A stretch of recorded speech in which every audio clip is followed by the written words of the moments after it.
So it was really difficult to find some time, but I would like to thank Gustav for his invitation, even in this short time slot. But I think I will manage to present at least a few of the actions we take as JRC on the Science for Policy interface.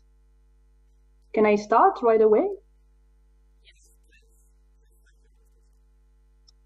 Okay, again, my name is Anastasia Deligkiaouri, and I'm a policy analyst at the Joint Research Center of the European Commission.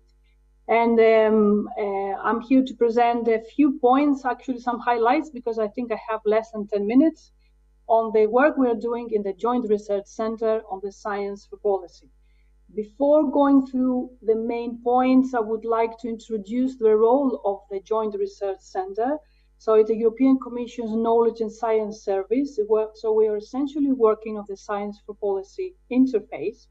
And we actually we are producing knowledge and evidence for policy making. So we actually work in two different dimensions, I would say. So our role encompasses these two different dimensions. The one is knowledge production. So we have, for the moment, produced more than 4,000 publications in 700 peer-reviewed articles and 7 reports, and other papers that inform relevant areas of research. That's one perspective, and most of our staff is involved in a project or a kind of knowledge service. The second dimension we have, and we are involved as JRC on our mission, is the knowledge management dimension, in which we are trying to provide the most robust and useful evidence and facts to be taken into account from policymakers and inform their decision-making process throughout the policy cycle. So that's essentially our role, and we are around several directors and units working also in different policy areas and in communicating with several DGs. We are an independent research center, so we provide independent advice to the European Commission. So why now better science for policy? I have in parentheses better because science was also always one of the parameters in policy making, but now we are having more complex and weak policy challenges, and the importance of having quality, unique quality of scientific knowledge and methods in policy making is very critical in order to make sure that we have evidence-informed policy making and all decisions are informed from the best, rigorous and peer-reviewed evidence. And however, we notice that there is a fragmentation in the science for policy ecosystems, and I will talk a little bit about that later on. So we're trying to provide, from the perspective of the EU, support to address these challenges on kind of 3 different dimensions, I would say, or levels, which are all of them, of course, working together. So the knowledge on science for policy ecosystems, practices, and capacity and limits. So that's a kind of research and the level that we try to build capacity and understand the limits and the problems, the challenges the science for policy has as an ecosystem. We develop relevant research and professional competence, and we're trying, of course, to build institutional capacity and professional networks around this topic. This is one of our main publications, the JRC Science for Policy Handbook. It covers the vital area of science for policy making, includes contributions on science for policy 1.0, which is the so-called deficit model, where science and policy were on parallel tracks, while now we're in policy 2.0. So we understand this process as a co-creation. Presents process of knowledge production and skills, the backbone tools for science for policy and science for policy in specific areas. Just to present to you some of our publications, the last one on meaningful and ethical communication is going to come up very soon. Just to mention that all publications are fully available and downloadable online, so you can fully access them online. And I think Gustav has already shared some of the links that you can find most of our work and resources. So the competence framework, capacity building. So we have tried to understand for the main actors in this science for policy interface, what are the essential skills, the essential attitudes, and the kind of essential knowledge that needs to be there in order for the science for policy ecosystem to work together. So we have developed two competence frameworks, one for policymakers, the other for researchers, in order to understand better their role and also understand how they can actually contribute better in the policy making process. This is a distinct set of competencies in addition to the usual ones, for example, for researchers, as being on the science for policy interface requires specific skills, right? So we are trying to build capacity in both these actors to make sure that they can work together effectively by respecting, of course, their boundaries, their roles. We're not trying to mix the roles. The role of the scientist is something else and the policymaker is something else. But we also believe that policymaking, not policymaking per se, that's the means. Policymaking for societies and for people should be informed from scientific evidence. So we also try to develop in a number of different ways the synergy. So we have a community of professionals working on evidence-informed policy making. You have this link, but I can provide it further if you like, where you can have a blog post on critical topics on EIPM, and feel free to contact us if you feel there is a topic you would like to have your view. We provide training for scientists on science for policy, both for our scientists in JRC, because that's an essential skill, but also for the member states. So I've been engaging in the training of trainers concept. Actually, Gustav is one of our trainers. So we are trying to train some people from member states with the perspective that they are able to train others in their respective countries. So not limit the kind of training and impact and learning they get during the training to themselves, but make sure that they can spread the word and they can actually reconfigure the training according to their needs, understand the infrastructure in their country, and make sure that they can actually be one of these people that can bring the change. We also develop training for policymakers. That's under development, so it still hasn't been finalized, but it is also one of the things that will be finalized soon. Both of the training materials are available online. We're going to be online, the training for policymakers as well. But of course, we are working as JRC on a European approach, because that's what is the most important thing. And the most important thing is to see what happens in the member states and how member states can build in this European ecosystem.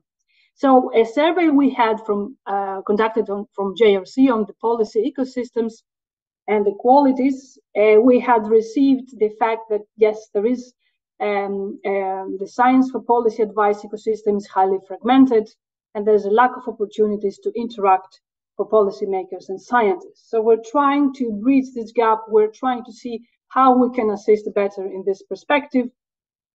And of course, that's an issue that refers to different kind of levels. So it's a scale issue worth addressing. So there might be single elements like the capacity of individuals and how each researcher and policymaker can equip themselves with the skills.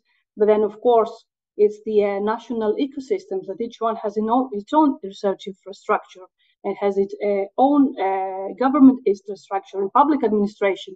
And how that builds that this knowledge coverage and the need for mutual learning, how actually builds the European ecosystem. So that's what Europe, which is united, means that actually we are having somehow streamlined the procedure that some member states can exchange their opinions, can change their ideas, can work on mutual learning exercises.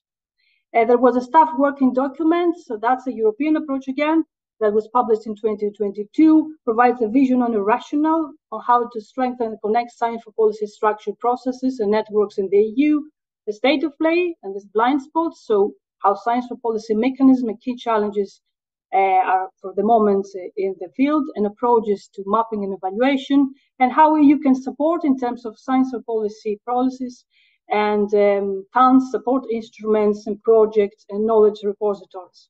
To this perspective, we are running a 2-year project under the technical support instrument for the public administration and the reform in public administration in building capacity for evidence-informed policy making. We are helping several member states through their application. It's Greece, Belgium, Czech Republic, Lithuania, Latvia, Estonia, and Netherlands. So we try to break the administrative silos, and not only science ministries, we're trying to build together also line ministries, and the beneficiaries are both research institutions, universities, and ministries. And we are working on roadmap analysis, capacity building, and thematic symposium. And finally, because I know I don't have time, might be some questions on that. Nothing can happen without citizens, and citizens should always be the priority. So we are having a European Commission competence center of participatory and deliberative democracy that tries to provide all these different perspectives on participatory and deliberative democracy, engage citizens, provide guidance on how to engage citizens, make sure that the citizens' perspective is always present, and citizens' engagement is present throughout the policy cycle. I don't know if I was speaking like fast, but I was trying to cover the main points. And I would like to thank you for your attention and your time. And I'm happy if someone would like to have, has a question or something to ask. From my perspective, I would like to ask how this science for policy ecosystem work in Sweden. Are there challenges? Help. Thank you very much. Thank you, Anastasia. Yes, we know you don't have all knowledge about how it works here in Sweden, but if you have the overview from the European side of things, and what can we learn? What do you think works when we talk about this evidence-informed policy making? Do you have any insights in what we could do that works to improve this strengthening the evidence-informed policy making here in Sweden? I can speak particularly for Sweden, but the lessons we learned from member states is that we need to make sure that this fragmentation is somehow addressed. So there might be scientists that would really like to help with the policy-making perspective, so provide their evidence, but they're not kind of contact points in this way, so they can reach out and provide this evidence. So on the other hand, we need to build this kind of mentality and the importance for policy-making in the public administration per se. So I think we need to move in these two different which are not very different in terms of society, because we're all of us citizens, right? In these two different pillars of policymakers trying to have a reform in public administration that involves evidence throughout the policy cycle. So they reach out to scientists. On the other hand, also universities, research institutions, and perhaps boundary organizations that work in how this collecting this evidence and providing this advice can work together in a more, let's say, collaborative way, because for the moment it seems that they're working in parallel strands. That's one of the issues. And in my perspective, the most important thing is to understand that science for policy making is not for policy making per se. The whole idea, in my understanding and narrative, is that we need to be able to provide the best possible decisions for societies. So why not, if a scientist has produced something which is innovative and can help people, why not? I mean, and provide it to policymakers and make sure that it's taken into account. And of course, evidence sometimes is very different, by different perspectives. So excellent science, which is rigorous, which is tested, which has been peer reviewed, but we can help then democracies, because everything needs to comply with democratic values.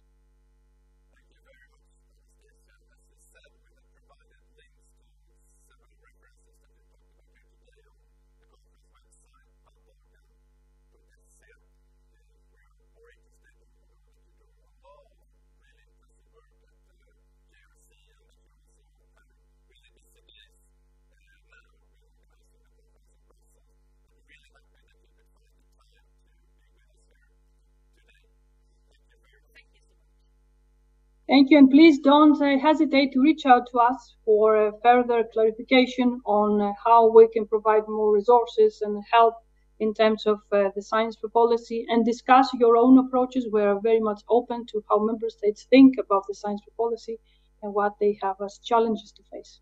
Thank you very much for your time, and I would like to be there, because I know there are It's a very interesting conference, but unfortunately, we have another conference as well. So thank you very much for your time and your attention. I will be happy to respond also by email to any questions you have. And okay, thank you very much. Thank you.